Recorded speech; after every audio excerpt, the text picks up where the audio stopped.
I was going to spend the opening portion of this video report talking about what went right for the Cleveland Cavaliers in last night's Game 1 of the NBA Finals, but hell, I figured it would be a 10-second video. So instead, let's talk about what went wrong, or let's talk specifically about what the Cavaliers didn't do, and that was play defense. It's nice when your coach is talking about pushing the pace, accelerating the tempo of the game, not being fearful of running with the up-tempo Warriors. That's fine and dandy, and I'm sure that's exactly what Ty Lue wants them to do in game number 2 here, coming up this weekend.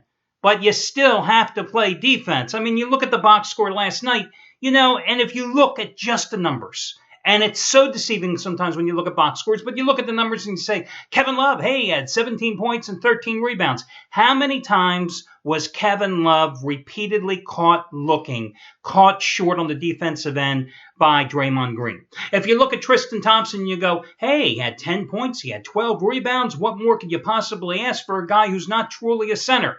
Yeah? Well, how about the fact that he got continually out-physicaled, out-muscled by the bigger and better Andrew Bogut, who Bogut only had 10 points in the game, and rebounding-wise, he really wasn't much of a factor with only 3, but still, they were able to work the ball into him, pick and rolls all the time.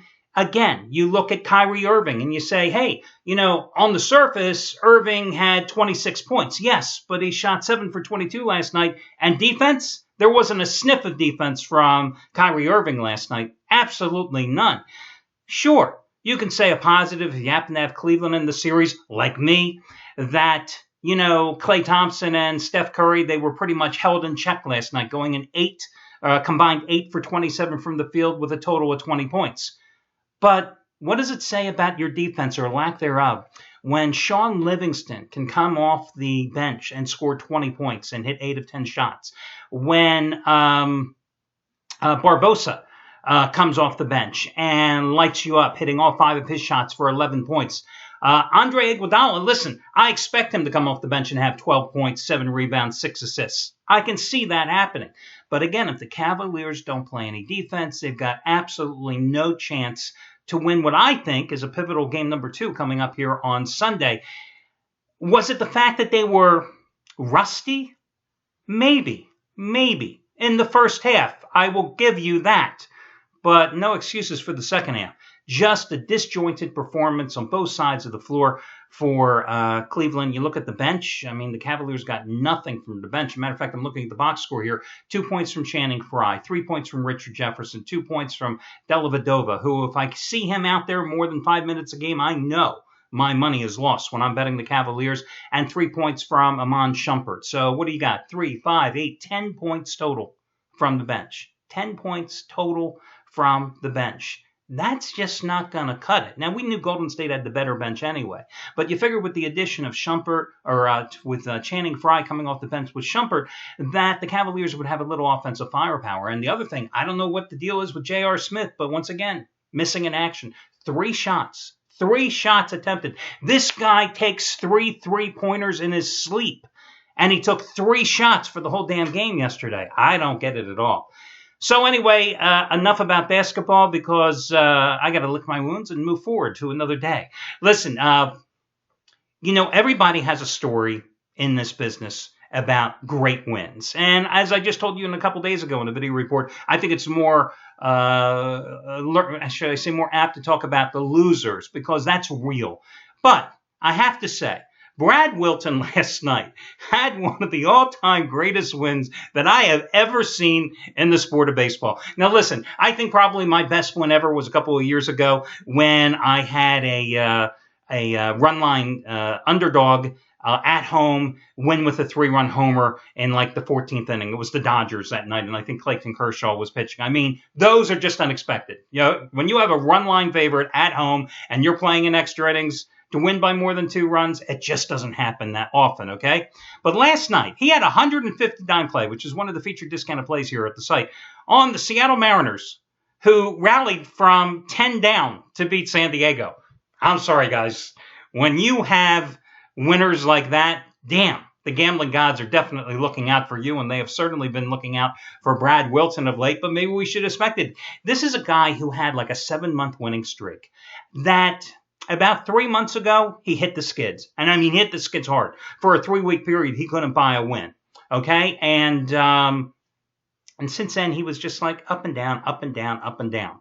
But now he's caught fire again, showing again why he's been the winningest handicapper here in baseball over the past 3 years, even better than me, even better than a guy like Chuck O'Brien, who you see how hot he is.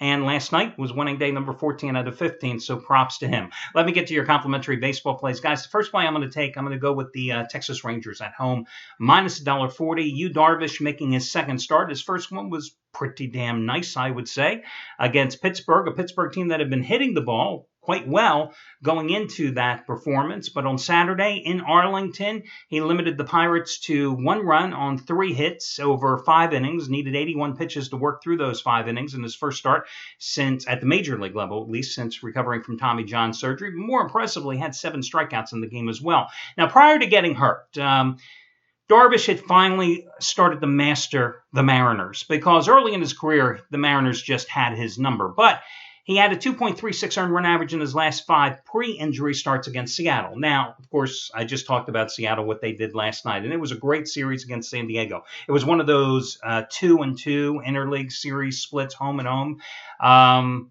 They win 16-13 yesterday. They take 3 out of 4 in the series. They score 47 runs and bang out 54 hits. But I say that this team with a depleted bullpen, naturally, and off a travel night, I say that Darvish tames them here tonight, even though the Mariners, I will acknowledge, have a 19-8 road record. But their starter, Walker, got off to a great start.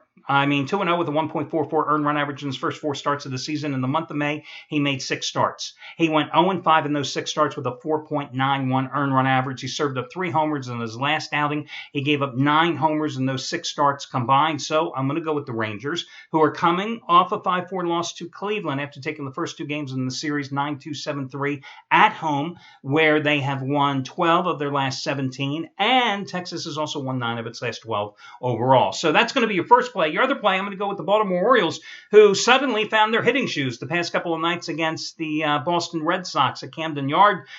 They lost the first 2 games in that series by scores of 7-2, 6-2, 4 total runs in those games. They won the past 2 nights 13-9 and 12-7, 25 runs on the board. Going with them with Chris Tillman, who has been scintillating here of late, 6-0 in his last 7 starts with a 2.33 earned run average. In fact, I think I used him as a 15-time best bet this past Sunday when he won 6-4 at Cleveland. I think I used that as either a free play or a premium play. He's 5-0 with a 2.04 earned run average in his 7 home starts this season.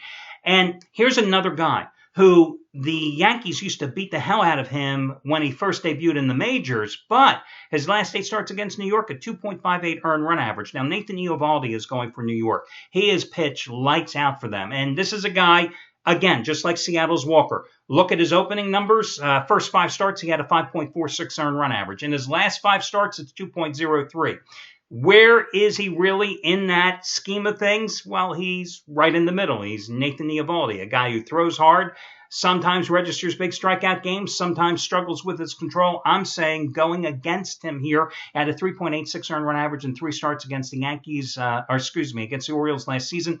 Baltimore has won 7 of the last 8 in the series. Tillman just beat the Yankees in the Bronx back on May 3rd, 7 innings of 1-run ball. And listen, the Yankees are off a 5-4 win in a makeup game at Detroit last night. But before that, they had lost 6 out of 8. They had scored only 19 runs in that 8-game span. They had only batted 176 collectively as a team. They got a lot of holes in their lineup because they got a lot of guys that are hitting under the Mario Mendoza line.